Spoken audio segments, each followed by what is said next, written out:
Hello guys, welcome to my channel. How to fix CapCut no internet connection. Connect to the internet and try again. This is the problem.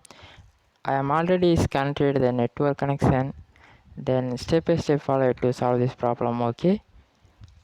Then you will close the CapCut. Then scroll down to you will get download the Thunder VPN. Get open to you will click to the connect for the CapCut not banned country. Okay. Then select it this is the connected, then go back to get open the CapCut.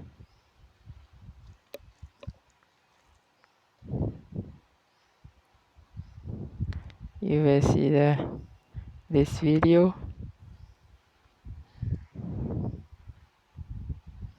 Select it for the edit, click to the animations.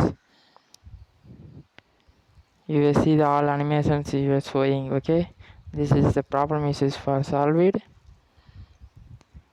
Then anyone doubt to print the comment. Then thank you for watching.